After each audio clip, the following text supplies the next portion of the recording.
founders and entrepreneurs across Hampton Roads and even Virginia. They need a lot of help. They need a lot of resources.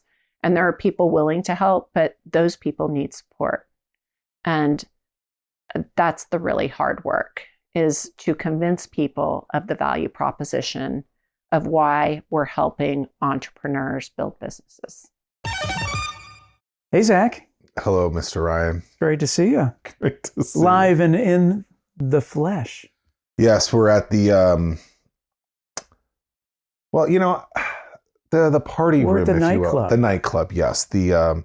When we decided to get our own new studio, of course, the only color that would represent this show is nightclub Gray. Nightclub gray. I'm colorblind, so I don't really know what color it is. It could be black. It could be green.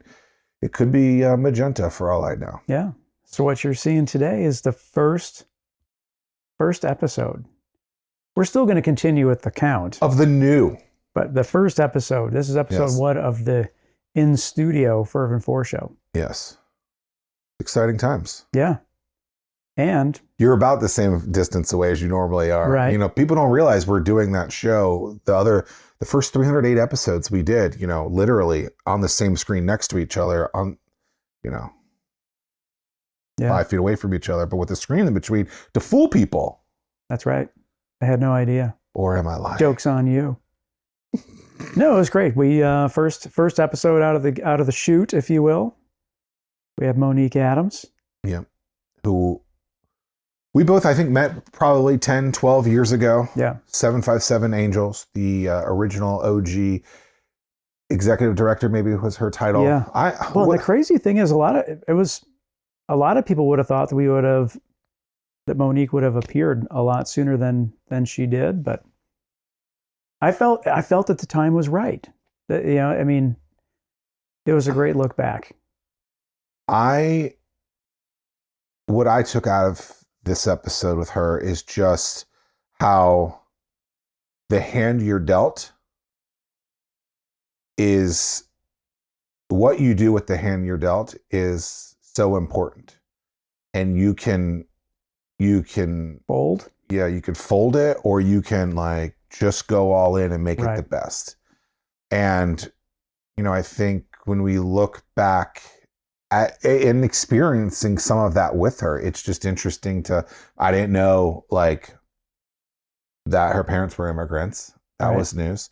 I didn't know that something about her spiel aspect of it. Same. And then plenty of other aspects of it were just so unique. And to add on to that, the other thing that I took away was so when you listen to this episode, when the audience listens and they wonder why our landscape, our region is the way that it is, now you understand what happened. And some of those things, they had to happen that way in order to see what we have today.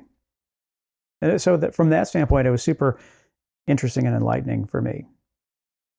Just who knew? I mean, having to figure out a thesis, in terms of, and then once you dig in, once you take that first step, there's a lot of things that you got to figure out. And Monique did a great job of figuring those things out. And dealing with all the Monday morning quarterbacking at the same time. Oh gosh, I couldn't even imagine. Which myself was probably one of them at the same time too. So I'm sure there was a time or two that I was probably guilty of the same thing. And I have always had a great appreciation for Monique, but now even a greater appreciation for what she did.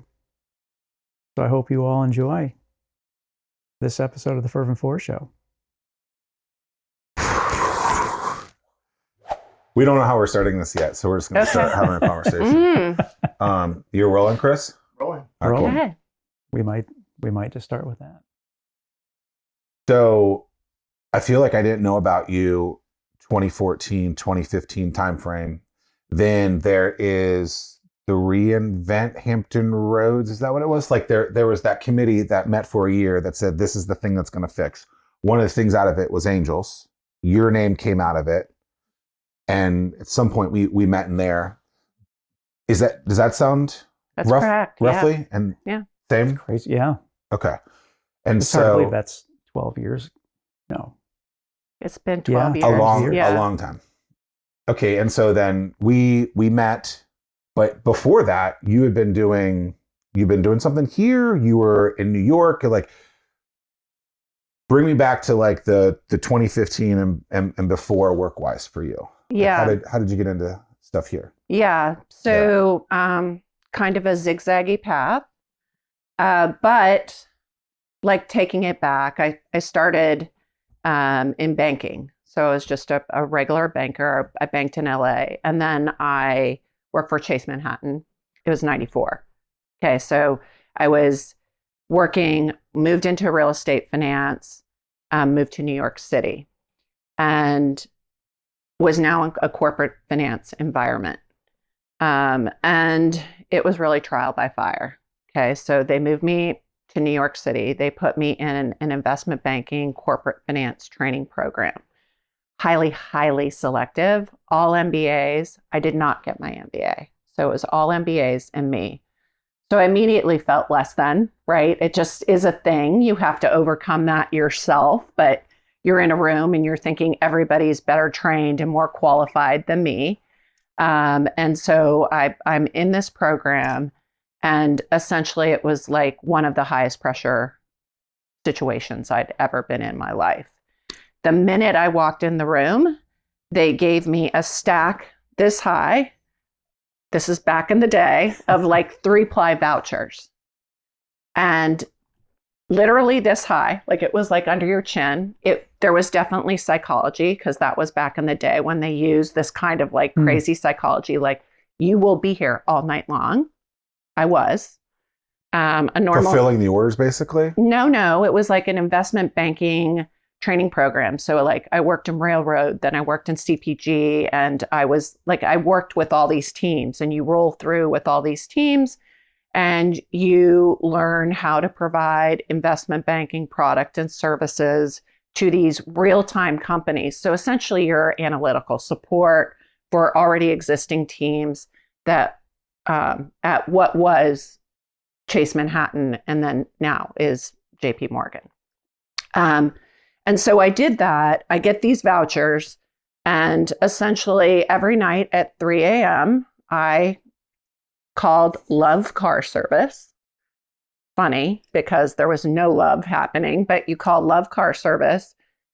You use a voucher, you get in the car, you tear it apart. One goes to the company, one you keep, one goes to the car service. And I went home and I was exhausted.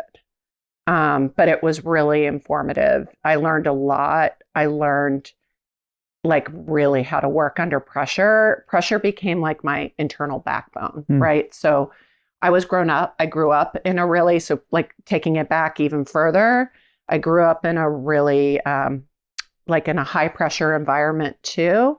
My parents were immigrants. They both came over separately with no money, zero, both on separate boats. They're Swiss, and they were looking for the American dream. That's Do you what have they any were ties to seeking. New York at all at this time? No, Wow.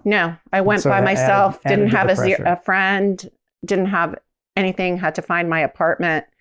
But my parents came over here, and like it was kind of like when I was thinking about the kind of things you were talking about, it's kind of like everything that I've done, high pressure, has sort of shaped my life. So parents were really well intended. They loved us very much.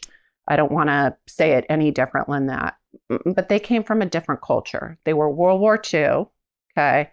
They were European, and they were immigrants with no money. And so hard work, milestone driven people. Don't talk to us about anything else. Like I had a checklist before I was allowed to go out and play. Okay. So this is how I was brought up.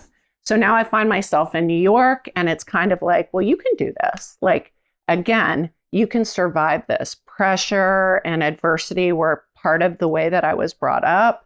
And the way you did that was like succeed step by step by step, one step at a time. And so got to New York.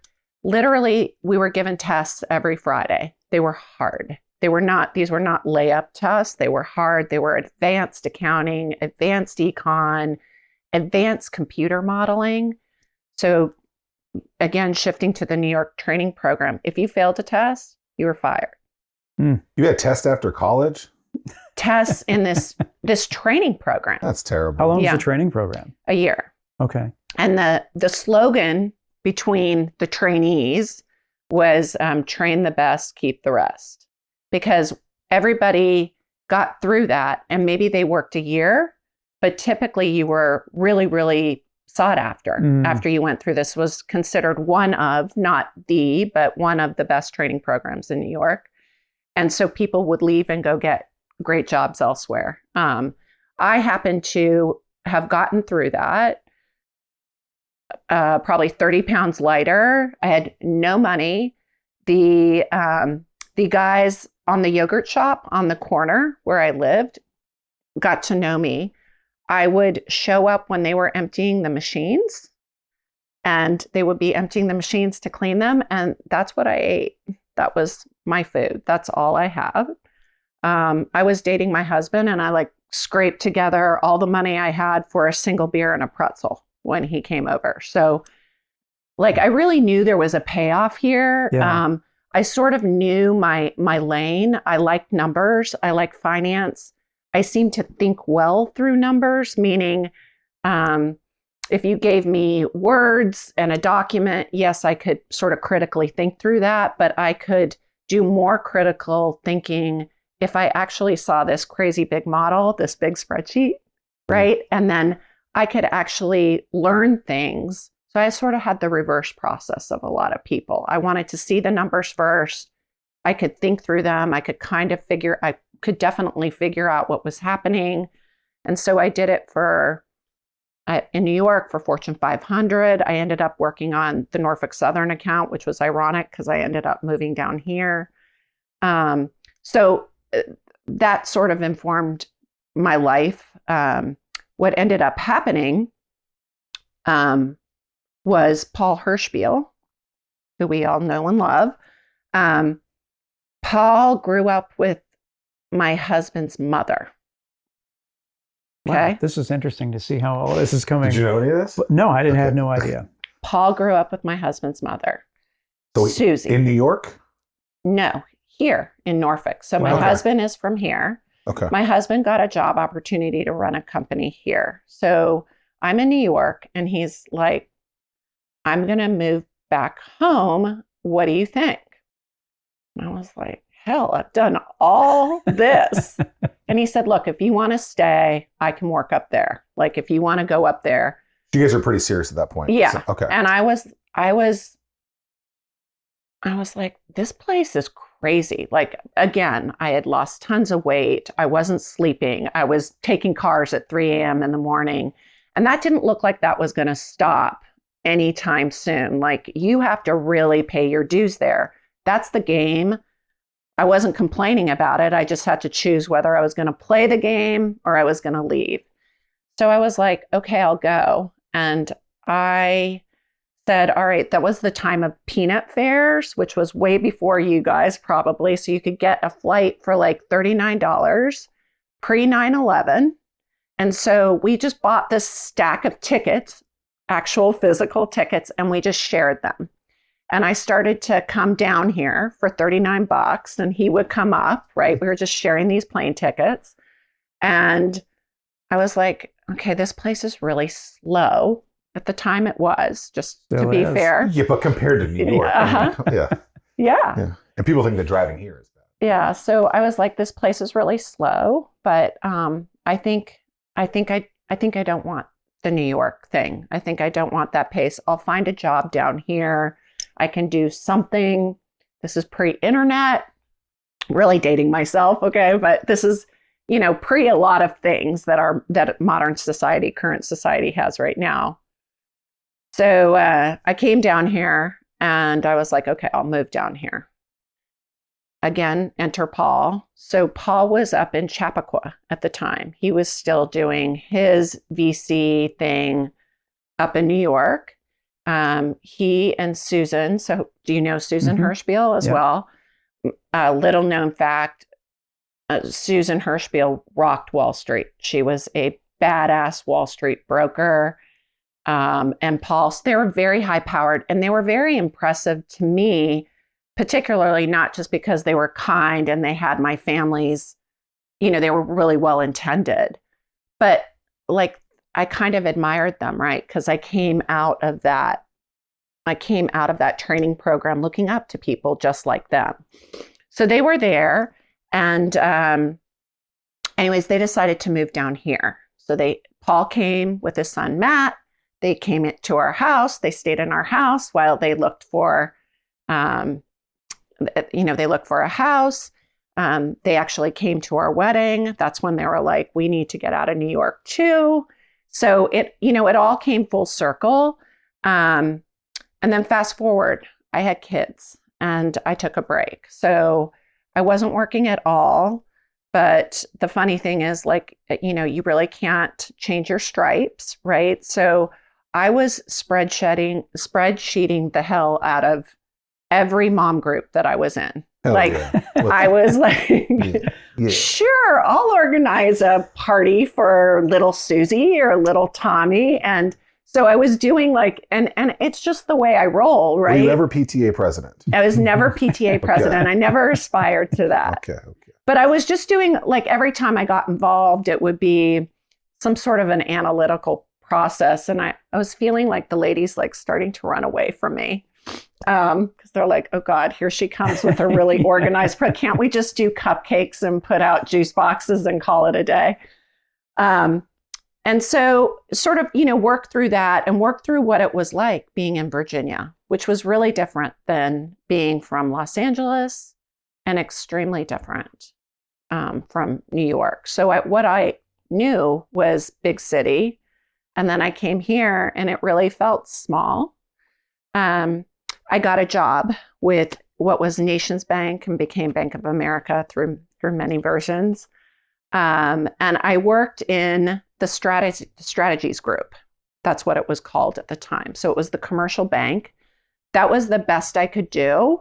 And I worked for Randy Webb. Do you know Randy Webb? The funny thing is Randy called you a badass back in the day. So I think when I first learned about you was Randy telling me, because he and I we got pretty close, probably 13, 14, 15. We'd meet pretty regularly. And he was like, yeah, Monique Adams, she's a badass. She just runs that place. And now she's going to take over and create Angels. And so that's probably the first time I'd ever heard your name. And so because I respected him, and then now you bringing him up, that's because I was thinking him the entire time you're talking about New York. And I'm like, yeah. So we worked together for... You know Randy. Yeah, he's a great guy. Mm-hmm. Yeah. Worked for him for many years, and we formed this little dynamic duo team. Ann Connor also was in that office at the time, didn't work immediately with us, but Ann Connor was just a little baby banker at that time. Okay. And it's just so great to see her. She really was. Wow. She had just come through the Nations Bank training program.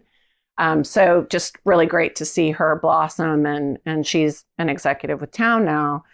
But Randy took a chance on me and he hired me. And it was really hard for me because a lot of people felt like I was going to sell them stuff that they didn't need. This market was a lot slower. There wasn't internet at the time. So, it was really hard to position products. And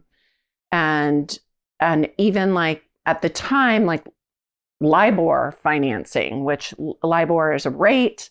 And at the time it was an advantageous rate. I haven't even checked what LIBOR is now, but it's since not been advantageous. But I would talk to people about LIBOR financing rather than, regular Prime Plus or whatever. And they would be like, you need to go back to New York. They were scared, right? They're just not informed. They weren't educated. The sophistication level wasn't there.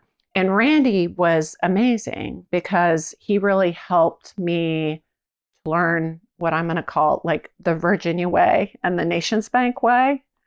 I never fully adapted to those ways because, again, you are who you are. And that's my through line. But I did, if I wanted to survive in that department and in that group, I did need to adapt a little.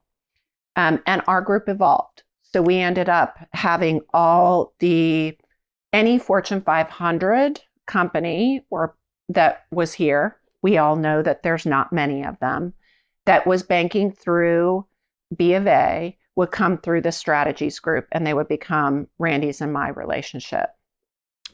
So my big relationship that I managed, I managed a couple of them, but Dollar Tree was the biggest one in its early stages, and Randy and I managed them all the way through the IPO. And so that was really, really interesting. Of course, when things got really big, they were plucked away by Charlotte, right? Mm-hmm. Charlotte would take all the big corporate relationships. So, our profit center, we wanted to hold on to things as long as we could. So we tried to do, obviously, a really, really good job. But that was amazing and a crazy ride back with the OGs of Dollar Tree. And Randy and I had a great gig. I mean, Randy is so smart, and I was kind of the numbers girl. He knew numbers too. Full respect to him, but sort of my job was to present the numbers, explain what I saw from our perspective. And then Randy was really like the ultimate manager of the account. It was really fun. It was a really fun time. Took a break. Paul sort of zigzagging around. Paul moved back, godfather to my children. Hirschbill. I didn't know that either. Wow. Yep. Yeah, we're very close with Paul. And so he's the godfather to my children, and he was at my oldest daughter, who turned 30 yesterday, my oldest daughter's high school graduation. And we were sitting outside, and I was talking about this dynamic that I was telling you about. Like, I'm spreadsheeting, and no one cares. No one cares, Paul. No one cares about my spreadsheets. I bet he would. He loves a spreadsheet. He did. And he did. And he was like, you just saw the wheels spinning. Yeah. And I think this group had just formed. So taking it back to where you started, Zach, this what did they call it? Was it Reinvent Hampton Roads? It was Reinvent Hampton Roads, Hampton Roads, and it was called Foundation? like the Entrepreneurial Task Force Group or something like that. I could have that wrong.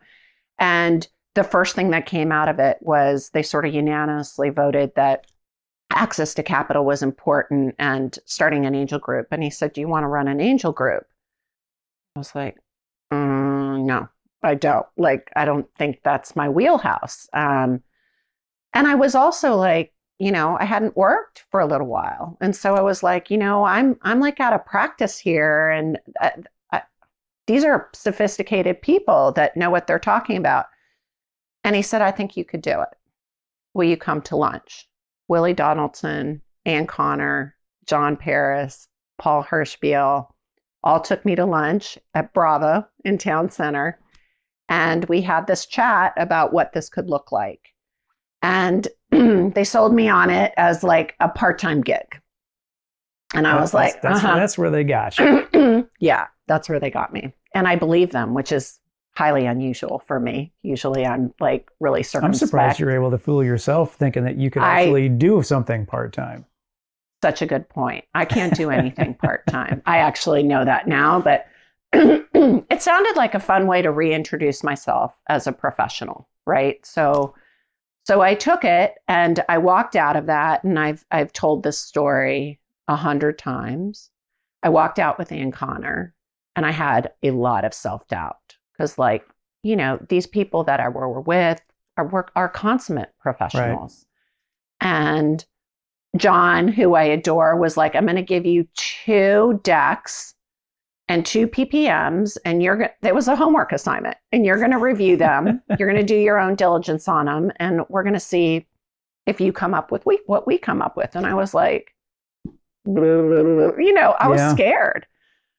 Do you remember the companies? Reaping. Oh, wow. Okay. Yeah. So that was Oz. Yeah. And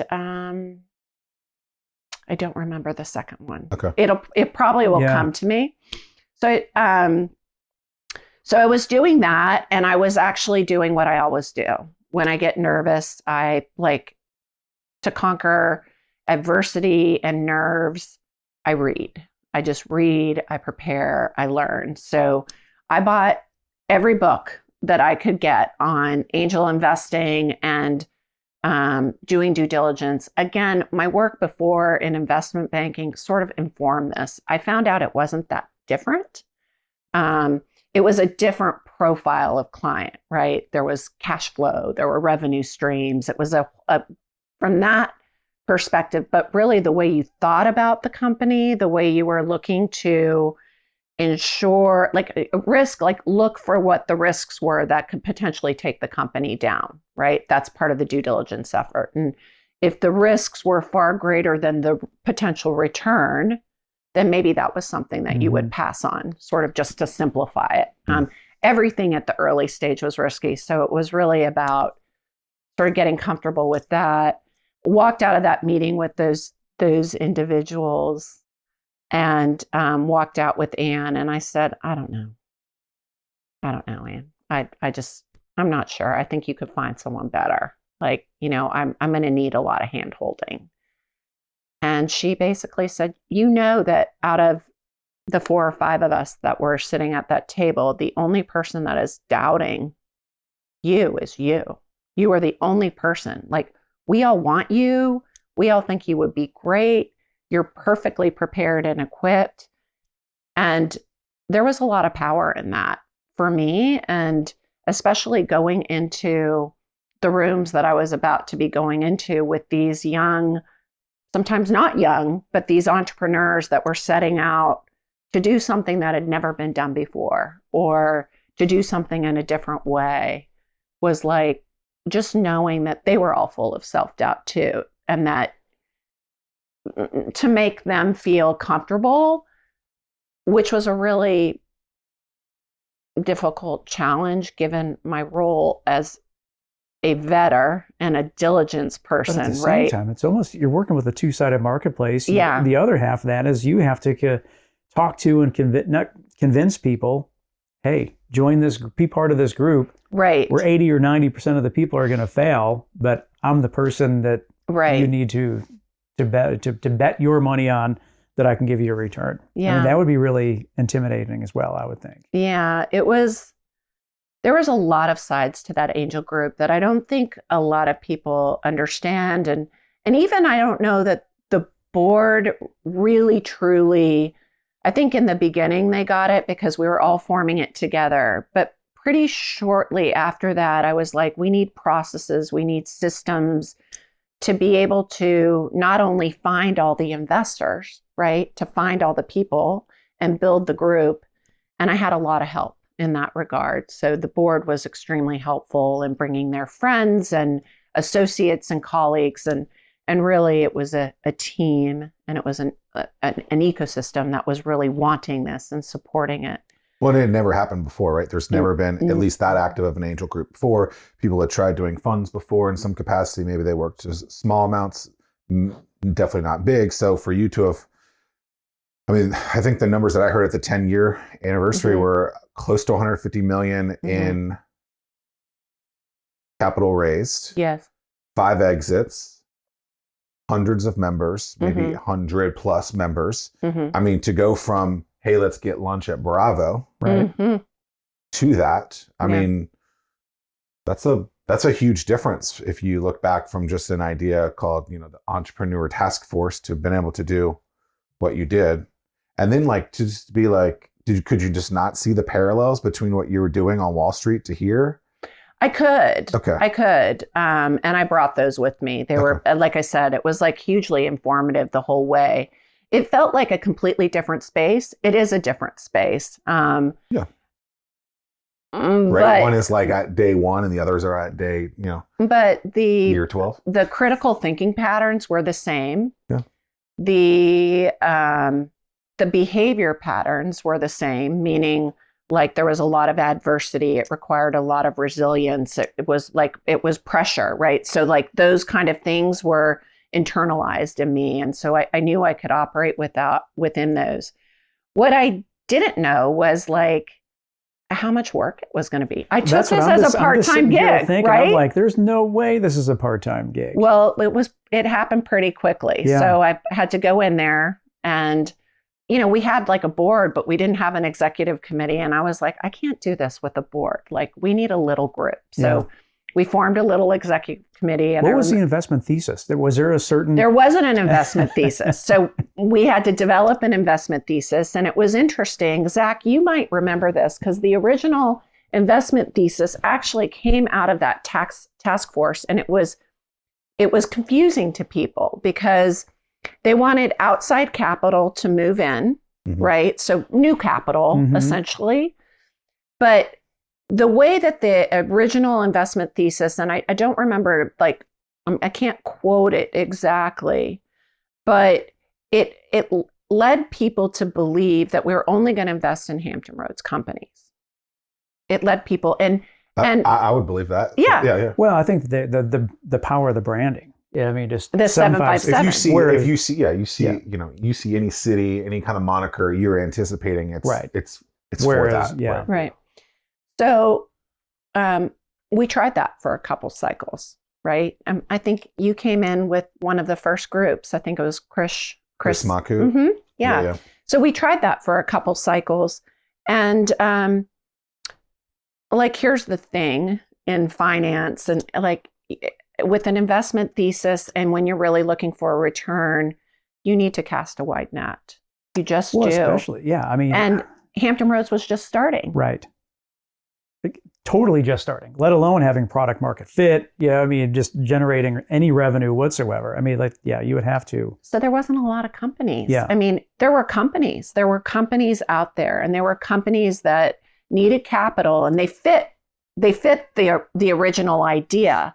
But there's not enough to really launch a really big group to get 100 people interested. We never made promises of returns because, again, this was an angel group, okay? And angel groups are distinctly different from funds.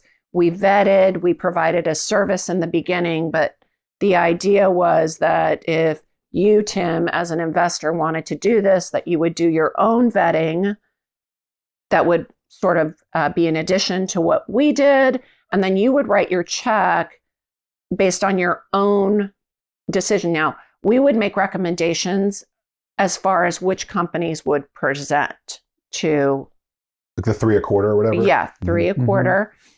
But all of those, none of that had been done. Right. So first had to come the investment thesis. And first I was like, there's no way I'm going to be able to get enough people to join this group if we're just going to be talking about Hampton Roads. How about we talk about Virginia thesis, but we have a bias for Hampton Roads? Meaning, if you had company A from Hampton Roads and company B from North Fairfax, but they were both looked about the same in terms of their readiness for angel group investment, we'll take the Hampton Roads company. Right. And so that's kind of the way that started. Again, the board... And it makes sense because at the end of the day, you're asking someone for money. You want to get that return, because then you're not going to get them to follow up again. And like, it does need to be a wide net. And I think even myself, I'm sure I complained about that back in the day when I'm just like, hey, like, this is supposed to be 757 focus because you think this is what you heard from a thesis. And it's like, okay, but at the end of the day, it's great for the company, but that individual who's investing, getting them into a cycle of spending more money is a thing that you want. And so the more good deals that they're seeing, more likely to grow that revenue back to them, which would expand them to invest and see more things locally. So like, it's a full circle.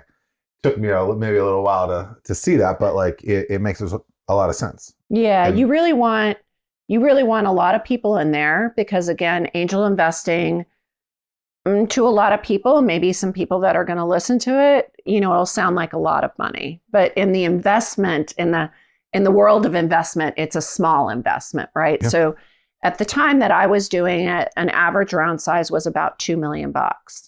An average valuation, they've gone up. Ironically, given sort of our economic climate, valuations have gone up. But at the time, it was like around 6 million would be an average valuation, average round size 2 million. And the average check size was $25,000, right?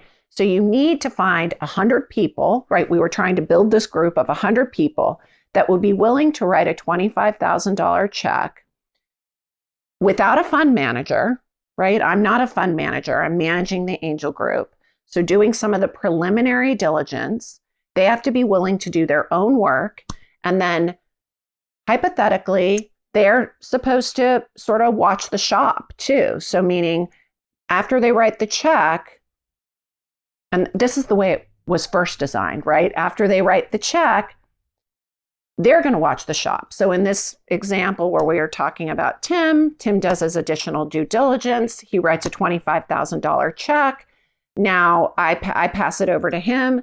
My responsibility in that became, I realized very quickly, the investors were like, well, what have you done for me lately? Like you are the intermediate between us and the company. You brought us this deal. They're paying to use you in that, right? They pay membership dues every year. So the initial concept was you get with the company. You have a direct relationship. What's the cap table entry look like? Would I be on the cap table or would angels be on the cap table? It depended.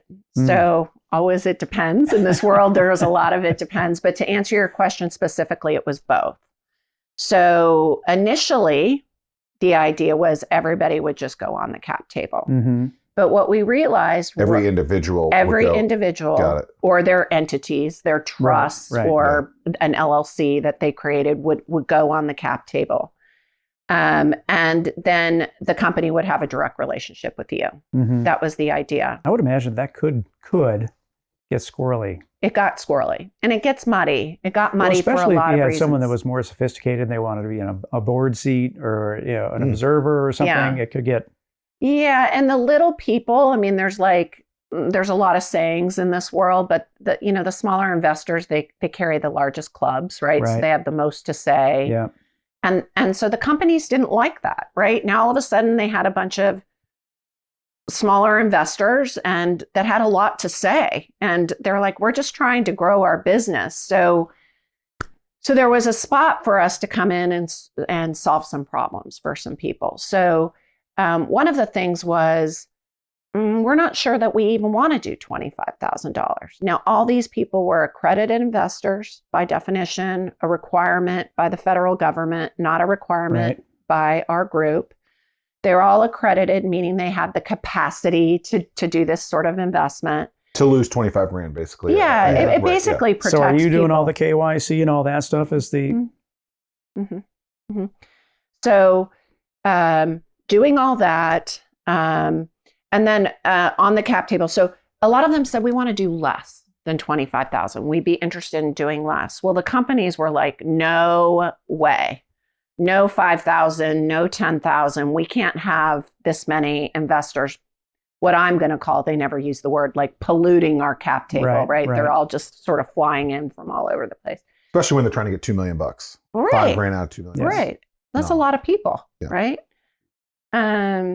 So we decided to create these LLCs as vehicles, these SPVs. Yeah. And so at the time when I retired, I think we had, I don't remember, I dissolved a couple, but I think there were about 20 LLCs, SPVs that we put together that had anywhere between 10 and 30 people that we were managing ourselves, in addition to people that said, I want to go direct. I want to go direct to the company. So you're back to not sleeping again? No, never sleeping. Part-time Monique. Never sleeping. Yeah, part-time Monique got a full-time gig. That became like writing was on the wall. Right. Dude, this is crazy, okay, because like, I know you've heard me talk about this a lot, but like we had 5 to $25,000 checks for Hatch that were from investors. We had probably 20 investors over the 3 tranches that we did. And I totally hear like just the smallest check is like the biggest voice. Yeah. And it's like, guys, like we're just trying to when get their your money K1s back. are going to be issued and everything else. And it's ridiculous. And usually it was in October. And they weren't happy about that. But I remember those days. Fun. So what really needed to happen, it's fun in quotes. For not even, for me at that point, not even getting paid. Yeah. So it's like, okay, like those days are over. Like, let's, guys, like. What was really interesting was like, again, my background was in finance. I never built a business myself. And so there are a lot of people in the community that were like, well, you've never been an entrepreneur. And I kind of didn't want to take anything away from entrepreneurs at that point because I had never built a business Right. myself. So a founder is saying that to you, basically. But I would just hear reverb in the community. It's okay. Like, again, I'm a tough chick. Like, but what they didn't give credit to was I was building this business from the ground up. I did have help. There were some, and I always was very careful. There were some interesting distinctions. Like I was getting a paycheck. I was underpaid for the amount of time and effort and tears that were spilt over this because it was hard. It was hard work. But I was getting paid. Whereas, when you're a founder and you're launching a business, like you have, your own, you're not taking money. You're usually not like drawing a salary. And a lot of times you have investors breathing down your throat too. So you have the money from the investors to build the business, but like a priority is, they're really not getting much money. So I was getting a paycheck. And at the same time, I was building a business. I understood what it took to build a business. But on the flip side of that, though, it's not like there was a 2% admin fee that you were... No. And then I'm so glad you mentioned that because this is the rub, and it continues to be the rub. And it is the rub with a lot of the... No one wants to do a fund. No. So let's fast forward a little bit. So about halfway through, spent a lot of time educating myself on what other angel groups, spent a lot of time at the Angel Capital Association conferences, and even just getting to know how other successful angel groups do it. And I learned there's a really distinct life cycle to angel groups. And I was like, well, how are we going to push back against that? And, as time went by, there becomes apathy and there becomes a dependence. And when I say dependence, it means dependence on the group. So again, the group is not getting a fee and the group is a non-profit. Yeah. That is just think, what, 150 million if you were getting 2% admin on 150 million? The group things is would be a totally non-profit. different. Is that normal across some of those other groups too? Or are Yes. you guys? Okay. Yeah. But that is really the setup for well-intended, again, the initial thesis. Right. Super well-intended. But that's really the setup for some really tough times and some tough discussions because nonprofits, like if you're trying to grow a group and scale a group, and again, I think the peak was 110, 120 members. I don't know where they are now. Takes a lot of management with all that money and all these SPVs, all these tax returns, vetting the companies. Like you need employees, you need business, you need to prospect on the investor side, you have to prospect on the need a pipeline of companies. Right. You can't even walk down Granby Street with a trail of founders knocking down your door and knowing that they're not even close to being ready to have a conversation. It's crazy. And you're a nonprofit. So where's the money going to come from? And I think initially the thought was, okay, we can do this whole group and we've set up this sort of what was a very unique membership model in terms of the way that people paid membership dues. And tiered, right? Tiered. Yeah. Mm-hmm. And so the corporate structure was $5,000 a year. Then there was like sort of what we called like a junior corporate structure, $2,500 a year. And then an individual membership, which at the time was $1,000 a year. And we had a lot of buy-in to that structure. And in fact, other angel groups that launched, I presented on that structure at a small panel. And a lot of other groups actually adopted that model because it's a great model to launch, but it's not a sustaining model. Right. So like the corporates are like, we agree. We want to be in on this. This is a great idea. We need capital. We need startups. This is good for the region. But they don't want to keep on paying $5,000 like as time goes on. So as that means that you have to go find more people. Mm-hmm. Right. I mean, and there's a limit to the number of corporations in this universe. Right. And then an even a smaller size of corporations that want to be active in this space, right? That's nice. that's nice, Monique. You're doing great work. It's not for us. We'll pass. And so that just put a lot of, again, pressure on how you sustain the group. But anyways, the group grew. When you talk about funds, kind of about halfway through, I was like, look, I have a whole bunch of passive people. That is nothing. When I talk about that, I don't want a single investor from 757 to hear this and hear me to say, you were passive. Passive just means it was their investing style, right? They would write the check. They would write it through the LLC. That's extremely passive, right? I would define that as passive as it came in our group. And then, or even you would write a check individually, but you would be looking for the group to do more of the work. Right. And so that is really a fund investor. That's what funds were developed for. And so we went out, we did a big project. We solicited the group. We went to other groups. We saw how they ran funds. We talked to the launch place and we talked to other groups. And our group did not want a fund. They liked it the way it was. And so, you can't blame them. No, because they had their cake and they were eating it 100%. too. They had no admin, no carry, and they just. And by the way, to their defense, and we heard it a lot, they have a lot of choices. Okay, so again, sophisticated, accredited investors have a lot of choices in alternative investments. There's private equity, there's real estate investors, there's the stock, there's a lot of things you can do. So why am I going to pay you guys at the earliest stage, the riskiest as they can be? Why am I going to pay you a big fat management fee? The same management fee I'm paying these other guys that are much more sophisticated, right? And they're much further along on the risk, they're de-risked, okay? Why would we do that? We hit that. I mean, if I said 100 times, I mean 200 times. It was tough to have a comeback to that other than, well, you are investing in this space and we want to be able to provide you the best sort of service, diligence, follow-on investment, and the best return that you can get because you have someone minding the shop and making sure that you're making all the right moves. And that's where the fund model comes in.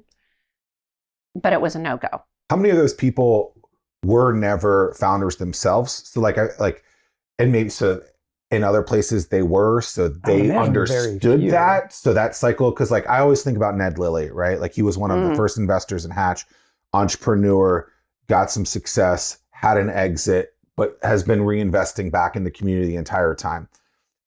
At least when I was doing this more heavy, I felt like that individual didn't really exist. There was Ned, there was the Dubbies of the world, the Frank Battens of the world, but there wasn't a lot of that cycle, which to me would lead to the other 110, 120 members don't get that. I mean, it has to be, it's a whole culture shift. Right. So they're just used to being in the financial world, right? A bunch of white collar service providers is what I probably would have called them before. Nothing the matter with that, but it's like they don't grasp the entrepreneur founder. That's all piece they knew. Of that. Yeah. So that's 100%. Yeah. So I don't know the exact percentages, but I would say the vast majority were professional services. And let me just guess, 10, 20% maybe were founders. We tried to bring those people back in, to talk. Ned has come back a number of times. Yeah. What's the value proposition when you're talking to these people, trying to build the angel group? Yeah, I mean, I think the value proposition changed over time. So in the beginning, it was that entrepreneurial task force thing. Like, we need to build businesses. This was an economic development play. Yeah, right? Rah-rah for the city. It came out as an economic development play. It came out as a regional play, right? We are going to be one of the first groups. We weren't the first, but we were one of the first groups to bring all the cities together. We're going to have investors from every city. And again, initially it was a Hampton Roads thesis, right? So, and we're going to invest in Hampton Roads companies. So the value prop was purpose and impact and economic development, right? That was it. as it went along, it became very much, okay, we still want you to do that. And this is the muddy thing. But what now have you you're done a for me financial lately? organization and we want returns. Right. We want returns. And you brought us these companies. So what are you doing? And that's where it was like, okay, we have to shift this a little bit. But again, there was no appetite to shift it. And we all know in the entrepreneur, like, why would we go through all the trouble, the expense and the money to raise a fund if we can't even get past, go, which is you need LPs that want to invest in a fund. Fast forward 5 more years, to the sort of the end of me working at 757. Some things were done to counteract that. So a lot of the accelerator and even the startup studios, those sort of grew from each other. And the accelerator was pitched. I sat in these groups that the reInvent Hampton Roads wasn't there, but Dubby would assemble a group of people. I think, Zach, you were part of this group when we were talking about an accelerator. And really, it was like, I have to work so hard to find companies here. I have to work so hard. Like, it's easier for me to go to Richmond and sit in their building and sit with Lighthouse Labs and Todd Knuckles at the time, and I can get 15 good companies like that. I could go out to Danville. I could call Ava and I can get 15 good companies. Like, they have an infrastructure built. We don't. We need to build an infrastructure so that we have companies here, so we can grow companies so that they're ready for angel investment. And why not have it an arm's length away from the angel group so that this continuum is easier? So that was solve the problem of actually, or we were working on solving the problem of sourcing companies. And again, that thesis shifted over time as well. And then the startup studios grew from that too, because it became very clear that the accelerator was now actually pulling companies. There was less companies from Hampton Roads and more companies from outside of Hampton Roads again. So it's like, let's create a studios where they can actually come, be part of the community, see how great this community is, and make that part of the continuum. So that it would start with the studios, you would get some pre-acceleration training, hopefully go into an acceleration environment, and then come out and get angel capital. So that was kind of the original design. Well, I know I've said it to you privately, but you really were the perfect person for that position, because that was a monumental task. It was. And again, I just think kind of I was built for doing it. I really enjoyed doing it. It was hard, but hard things are sort of my middle name. I've always done hard things. And so challenges were things that were meant to be overcome and problems were meant to be solved. And I had, one of the things Zach and I had talked about at one point is, I played volleyball, I played collegiate volleyball. And in that collegiate volleyball environment, I had an extremely abusive coach. Like, he was fired. We don't need to go down that rabbit hole. It was hard.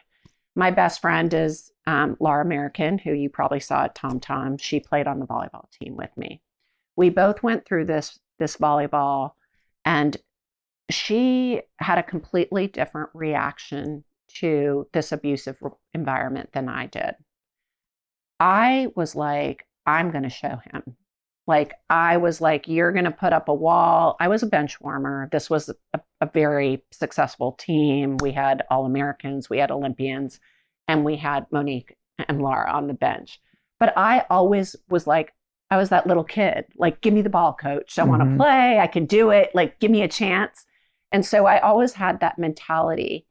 And that sort of through line, like, that you can overcome anything. And again, different people have different strengths. So like, again, my friend Laura, she became a very successful entrepreneur. She's a very compassionate person. She's a very passionate person Those are her strengths. I was like I'm going to overcome this. I'm going to figure out how to do this, and I'm going to figure out how to do it well. And success is what you define, right? So I was on this amazing team. And for me, looking back, did I want to be on the court every second? Yes. Did I make my way on the court? Rarely, but occasionally. But being on the team was like a feather in my cap. That's the way I've sort of reframed it. That's the same, like within the whole 757 environment, was overcoming, but overcoming with team around you. So I had Laura, I had my friends. In the 757 environment, it was the ecosystem. The ecosystem was the team. The ecosystem wanted this to happen. And then you can make it like the board were cheerleaders, right? They really wanted it to work. They needed feedback to learn, how do we make this work in this environment? But they wanted it to work.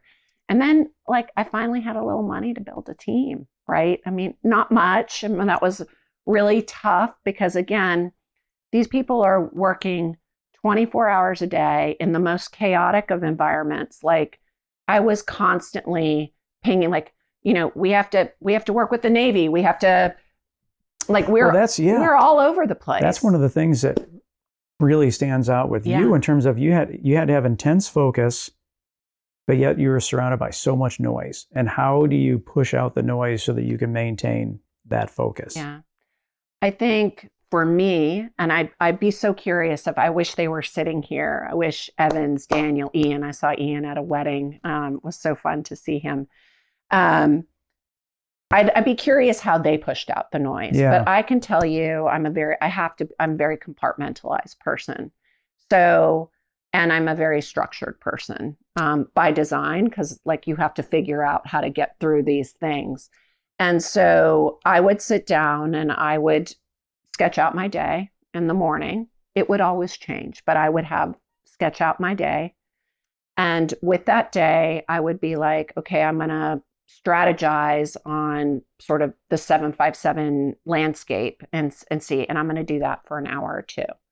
Now, maybe I'm only going to do that for 45 minutes, but I'm going to do it, right? Then I'm going to get to 757 Angels and I'm going to just do that. But I had to be very compartmentalized. I also was like the CFO. I was the bookkeeper. So we didn't have the money to outsource. So I had to I reviewed the books until I left. I reviewed the books every week, redid the QuickBooks. Crazy time. Yeah. In the beginning, Paul was the bookkeeper. So let's give credit to Paul. He didn't like that very much, but he did that for a year or two. Shout out to Paul. But anyway, I had to compartmentalize. I really did, because there was just too much stuff and there was a lot of noise and there was a lot of people saying that, you know, I was doing it all wrong. There were a lot of people saying like, you're doing right, keep on going. And then there was a lot of constructive criticism, which is exactly what you need. Yeah. Yeah. So like hearing this, and you and I haven't talked in quite a time, but like I've learned a lot. The interesting thing is, you know, you hear about your parents, you hear the luck aspect of it, where like the Hirschfield has to come in there, the Randy Webb has to be there, right? There's a lot of self-doubt, but those people are lifting you up. Yeah. And then, you know, you're a bench warmer, but you meet one of your best friends from it. That relationship is turned in. And so you see this whole cycle, and then you hear the story and you lived some of it with you, and it's like, it makes sense. And so it's really cool. If you were to think back to those days, and maybe even today, like what's the place where you would want to bring a founder to get some food for lunch, for breakfast, for dinner? What's the go-to place to take someone to get a meal in this area? A meal? Yeah. Man. That's a stumper. That's the one. That's the one. Well, when you're hungry, have a Lara bar, right? Definitely. There you go. I do a lot. You know, I'm not sure, but 3 ships I'm a matcha drinker. So 3 ships, Roast Rider, love. And I will tell you that if you were a founder in the early days, we had no office. And we didn't have a lot of cool coffee shops. And I lived in Virginia Beach. Right. So it was funny. Like my office was the Starbucks in Hilltop, 100%. Or the one on Main when you had on the one spot. on Main. Yeah, yeah. That came a little later. Yeah, but yeah. I mean, I sat in one of those booths and they all knew me and they would just bring me coffee and I would sit there. There's probably a lot of founders out there that remember those days. Because, I just hunkered down. So coffee shops, food, I think there's a lot of good restaurants down here. I don't know. It got inspired by like, say. is there a food Yeah. to the region like Philly cheesesteaks, buffalo chicken wings? So people will talk about certain, is there I that think here? seafood. That's becoming more of the yeah. consensus. I think seafood, but I don't know. I have good meals a lot of places, so I'm not gonna champion just one. But matchas, Okay. yeah, matchas. I will also say, like at the end of all of this, I think like high pressure is what has defined my life, and for a long time, I think I ran towards high pressure, like because that's all I knew. Pace, right? Intensity, pace, ambition, success. Like to me, that's what made me a successful person, and the ability to survive in those environments was something that made me different from everybody else. So it was a differentiation. I think once I retired, I realized that I didn't have to push so hard.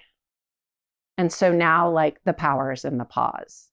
So now I'm really seeking, I am, but I'm really seeking that skill, which to me, I think going back, I'm proud of what we did. I would do it again. If I was younger and had more energy, I would do it again. But I think like practicing the pause probably could have been really powerful, would have helped personally, and I could have probably learned even more, which is hard to believe because I learned so much. So I think there's a power to the pause. And I think that would be the lesson that I would pass on to people, even in high-paced environments. Like take a moment, breathe, reflect, move on. So. I wish I could do that too. I can pause, but then I feel myself, as soon as it starts to rev up again, I'm back into it, going 1,000 miles an hour. Yeah. But I'm leaving. great. I'm going to India on Sunday. Nice. And I'm going to meet the Dalai Lama. And so Shout out. to no, I'm so pumped. I don't know how many people like get to have an audience with the Dalai Lama. I kind of view him as like Eastern religion's version of the Pope. Right. But it fell into my lap at this time of my life because I'm sort of seeking different things. And I continue to be curious. Like my husband always says, like, you come from the college of knowledge. Like I just always want to learn. Yeah. And so am I a Buddhist? No. Do I think that religion is cool? Yes. If it's even a religion, I don't know if it's a theology or whatever. I think there's a lot to learn and a lot to take from things. And 757, like in the house. So Rish Malhotra is setting me up, and I'm actually going to spend some time in Delhi with his sister. Nice. So Wow. yeah, I mean, again, life can be very serendipitous, I guess Yeah. is what I'm saying. And so 757, like I wouldn't have met Rish. I wouldn't have had, like, I would have been sitting in Delhi, not knowing what to do, picking my nose and being very intimidated. Right. And now a former board member is helping me with this new chapter, the pausing chapter. So I'm very excited. My favorite line is everything happens for a reason. Yeah. And I think that's what you're saying. Yeah. Well, and that, and the more I realize that I'm not in control of anything, 100%. you just got to let it go. Yeah. Yeah. And I think like at the end of my time at 757, I frequently said, so it was a chapter. There was nothing, there was no writing on the wall. There was no nothing. It just was hard work. And I was really depleted and really tired. And I really felt like it deserved a leader that could give it the energy it deserved. I really, really felt that way. But But I also, in order to overcome things during that time, like I would grab things by the horns and I would shake them down. So letting them go, controlling things. And I was lucky that I had team members that helped me with that. And even Debbie Wynn, who would frequently like have me recenter, reframe, give me a homework assignment, which I hated, but always forced me to actually look at it a different way. And so, you know, you can't lock in like that. And I think, again, that's kind of the practice of the pause, right? Like taking time, reflecting on it. Is there maybe a couple different ways you can do this, or even one way you can do it? I think that's a really powerful tool for anybody starting anything. Anyway, I'm excited. I'm inspired. I hope whatever will be in terms of founders and entrepreneurs across Hampton Roads and even Virginia. They need a lot of help. They need a lot of resources. And there are people willing to help, but those people need support. And that's the really hard work, is to convince people of the value proposition of why we're helping entrepreneurs build businesses. That's the real work. It's, you know, all the other stuff is also tough, but that's exceptionally hard. So thank you for doing it. Well, thank you for doing it. Thank you. Yeah. Yeah.